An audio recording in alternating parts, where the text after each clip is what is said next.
Alors, salut, bienvenue sur Medifit. Aujourd'hui, on va parler de l'équilibre acido-basique, son importance, comment le conserver, etc.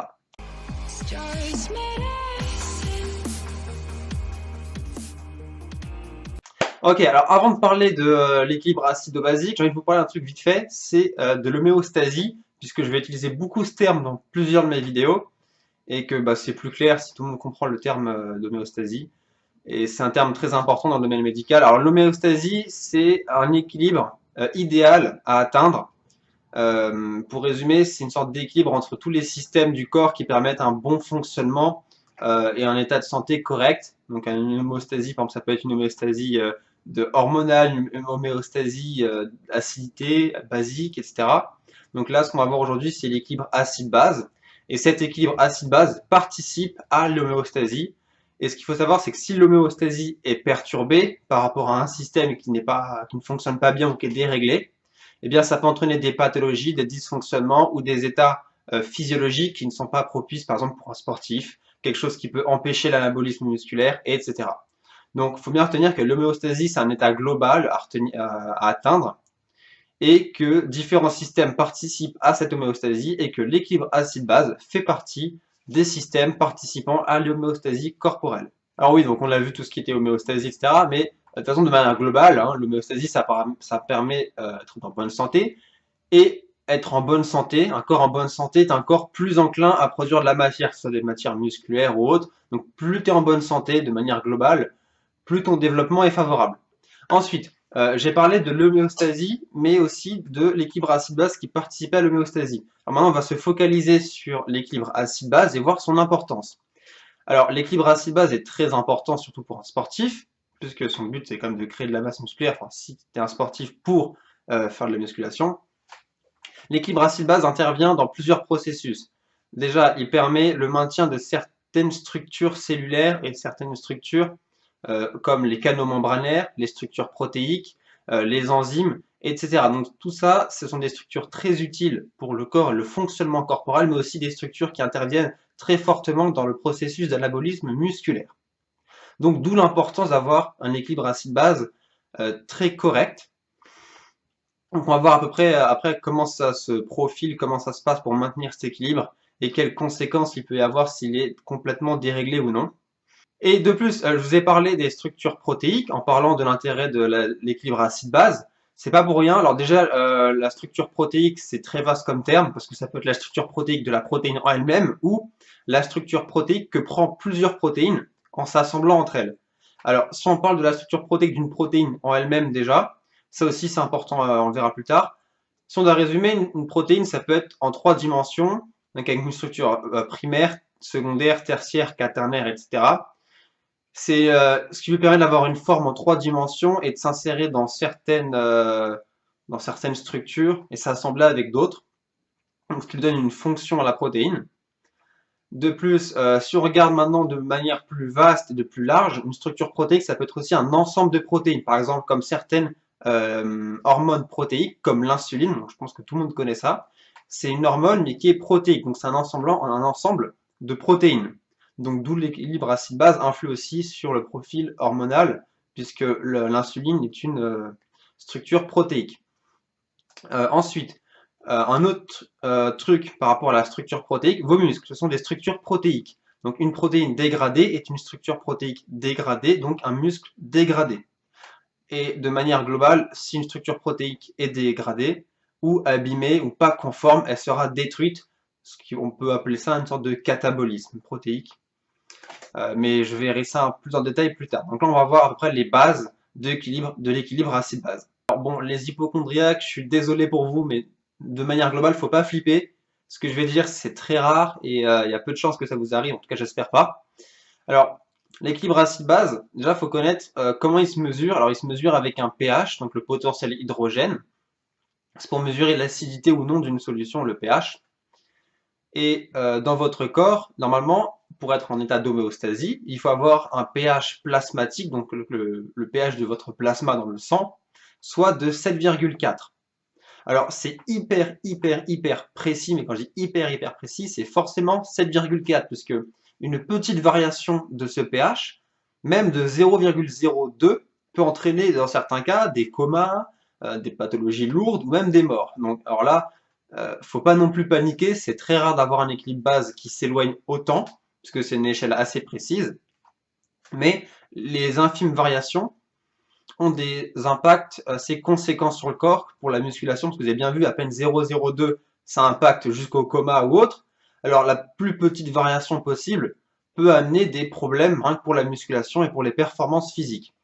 Ensuite, le pH, il est différent en fonction d'où se trouve la solution et du besoin de la cellule. Le pH intracellulaire et extracellulaire est différent. Alors, intracellulaire, c'est dans vos cellules, donc par exemple dans vos muscles, ce sont des cellules, le pH, il est censé être plus acide, puisque dedans, il y a beaucoup de protéines, et une protéine, c'est acide. D'ailleurs, je vous ai déjà parlé de ça, qu'une protéine était acide, ça donnait envie d'aller aux toilettes, enfin d'aller uriner, puisque l'acidité troublait... Ah non, je pense pas que j'en ai parlé. Enfin bref, on verra tout à l'heure pour ce détail-là. Et par rapport à l'équilibre extracellulaire, lui, il est aussi de 7,4. Donc dans les cellules, c'est plus acide, et en dehors des cellules, c'est entre guillemets plus basique. Eh bien, toutes ces variations ont un impact sur les structures protéiques et sur la durée, sur vos performances et résultats sportifs. Donc maintenant, on va voir comment il peut être modifié, cet équilibre acide-base, comment il peut être troublé momentanément, puisqu'à chaque entraînement, il varie, l'axe, il change, et après, il tend à se redresser. On va voir comment varier la pente, en fait, pour diminuer au maximum les effets du trouble acide-base. Alors, par rapport à la courbe là, qui varie avec l'acide base, on va surtout parler de l'acidose. Donc, c'est quand tu tends vers un état plus acide que basique, donc tu t'éloignes de ton axe, enfin de ton homéostasie, tu pars vers l'acidité. Parce que l'état de quand c'est plus basique, bah, c'est plus rare et ça a moins de conséquences qu'un état d'acidose. Donc, l'état acide dans lequel on va parler, c'est l'état d'acidose lactique, que en général tout le monde a déjà expérimenté plusieurs fois à l'entraînement. Et l'acidose lactique est surtout à cause d'un manque d'oxygène. En fait, dans un état d'hypoxie, l'acidose lactique apparaît. Et je vais vous montrer ça tout de suite sur le schéma qui est ici, qui résume un petit peu tous les processus pour générer de l'ATP, puisque ça intervient là-dedans. C'est à cause de ce phénomène qu'on peut choper des acidoses lactiques. Donc de suite, on se retrouve avec ce tableau. Bon, alors nous voilà avec le schéma. Donc, bon, j'espère que ce sera assez net. Donc quand je disais que l'acidose lactique était provoquée par un manque d'oxygène, en fait c'est simple, c'est parce que pour toute cellule, oula, attendez, voilà, pour toute cellule, pour fonctionner on a besoin d'oxygène en général. Certaines cellules peuvent fonctionner sans, on va pas s'attarder sur ça. Pour fonctionner on a besoin d'oxygène et surtout d'énergie. Et on le trouve principalement dans le glucose, donc avec tout ce qui est glycolyse. Donc c'est ce processus qui est là, est-ce qu'on voit bien? Donc voilà, c'est toutes les étapes qui sont ici, et encore c'est assez simplifié. Donc le glucose, avec l'aide de la glycolyse, va donner du pyruvate, qui est ici. Attention, je sais pas si on voit. Ok, bon, on voit, c'est donner du pyruvate. Et ce pyruvate va s'oxyder dans la mitochondrie. Donc la mitochondrie, hein, c'est représenté par le gros rectangle qui est ici, où il se situe le cycle de Krebs et aussi la chaîne respiratoire avec la phosphorylation oxydative, qui va générer donc l'énergie avec l'ATP. Et le problème, c'est que si vous manquez d'oxygène, le pyruvate qui est ici ne pourra pas participer en fait au cycle de Krebs et à la phosphorylisation oxydative, puisqu'il n'y aura pas l'oxygène qui permet cette transformation. Donc il y aura un surplus de pyruvate issu de la glycolyse. Et ce surplus de pyruvate va être converti en lactate, puisqu'il ne peut pas rester comme ça dans le corps à rien faire. Donc il va être converti en lactate, puis mis en circulation dans le sang. Et c'est pour pallier à ce manque d'énergie, car l'ATP vient principalement du cycle de Krebs et de la phosphorylation oxydative. Donc la glycolyse va être comment dire, augmentée, puisqu'elle a besoin de plus d'énergie, mais vu qu'il n'y a pas toute l'énergie qui vient du cycle de Krebs et de la phosphorylation oxydative, la source principale d'énergie va venir de la glycolyse, donc ça va être augmenté, et ça va créer beaucoup de pyruvate qui ne pourront pas être utilisés à cause de l'oxygène, qui vont être libres, et vont créer des lactates. Et ça va produire un surplus de ions H+, dans le corps, qui ne sera pas neutralisé. Et ça, cet excès de ions H+, c'est acide et c'est ce qui provoque une acidose. Alors, je vous ai parlé du pH au début pour mesurer le potentiel hydrogène. Eh bien, le H+ est un hydrogène qui a la particularité d'être acide. Et donc, ce problème de respiration, donc si on manque d'oxygène, il y a le pyruvate en excès qui ne sera pas utilisé dans la mitochondrie, qui va donner lieu à du lactate, qui lui-même va être mis en circulation dans le sang et générer un trouble acide-base. Bon, alors après ces explications sur la fiche de derrière, bon, j'espère que c'était pas trop compliqué. J'ai essayé de résumer au maximum, même si je suis pas très très doué pour résumer. Là, c'était la partie compliquée. Maintenant, on va voir c'est quoi le problème en fait de l'acidose, puisque je vous expliquais la théorie, mais vous ne savez pas encore pourquoi. Simplement par rapport aux protéines. En fait, les protéines, ce sont des structures comme les autres, et comme toute structure corporelle, elle répond à des critères spécifiques, donc que ce soit la température ou le pH. Et il se trouve que les protéines répondent à un certain type de pH. Et si le pH est trop acide, donc comme on l'a vu tout à l'heure, créé par une acidose, donc si le pH est trop acide, la protéine va commencer à perdre des structures. Et je vous ai parlé au tout début des structures primaires, secondaires, tertiaires, etc. Et une structure qui est dégradée est une protéine qui est défectueuse. Et elle va être complètement détruite. Alors, tu as certaines protéines, elles sont utiles pour le fonctionnement, mais aussi des protéines, par exemple, pour l'anabolisme, ou même les protéines musculaires qui vont être dégradées. Donc, ça va créer un catabolisme lié à l'acidose. Vous êtes en catabolisme, mais à cause de votre état acide-base. De plus, donc ça peut aussi perturber les hormones, comme je l'ai dit, parce que quand je vous ai parlé de l'insuline, qui était une hormone protéique, eh bien, si les structures protéiques sont complètement perturbées et dissoutes, dégradées, etc., les hormones auront du mal à se former, à se maintenir, etc. Qu'est-ce que je voulais dire aussi? Par rapport aux structures musculaires, voilà, c'est ça. Vu que les protéines, enfin, vu que les muscles, pardon, vu que les muscles sont des structures protéiques, si la structure protéique est dégradée, le muscle va lui-même être dégradé et créer un catabolisme. De plus, pour l'anabolisme, c'est pareil. Ce qu'il faut savoir, c'est que dans le corps, il y a des systèmes qui s'appellent tout ce qui est ubiquitine, protéasome, etc. Donc, ce sont des systèmes qui permettent de supprimer des protéines mal formées. Donc, si vous avez un état d'acidose, si certaines protéines sont mal formées, elles vont être automatiquement détruites. Elles ne pourront même pas être utilisées. Donc voilà, d'où l'importance d'avoir un équilibre acide-base vraiment propre et stable. Alors, je vous ai parlé de problèmes de respiration sur manque d'oxygène. Donc là, c'est aussi pourquoi c'est important de prendre des pauses un peu plus longues lors d'un training. Parce que prendre 30 secondes, une minute de pause, ça crée des acidoses. Donc d'où tous les problèmes dont je vous ai parlé tout à l'heure vont en découler. Donc il faut prendre des pauses assez longues pour laisser le temps de respirer, de reprendre de l'oxygène par rapport au cycle qui se trouve derrière. Il ne faut pas qu'il manque d'oxygène ce cycle. Donc des pauses de 2 minutes, ça me paraît déjà le minimum, et 3 à 5 minutes si c'est vraiment un exo de force qui a consommé énormément d'énergie et d'oxygène.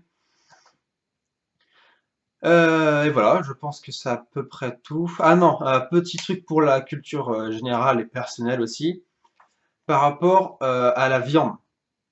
Donc on entend souvent parler que la viande est cancérigène. Donc alors oui, tout ce qui est produit transformé, donc ça peut être cancérigène. Donc les viandes transformées sont cancérigènes. Mais la viande même non transformée, vu qu'elle contient beaucoup de protéines. Alors là, c'est simple, c'est juste une sorte d'enchaînement. C'est pas qu'avec la viande, c'est avec les protéines aussi. Si vous consommez trop de protéines, étant donné que la protéine est acide, ça va créer un état d'acidose et perturber toutes les protéines de votre corps. Et dans votre corps, vous avez des protéines, donc pour ceux qui connaissent et qui ont fait médecine, la protéine P53.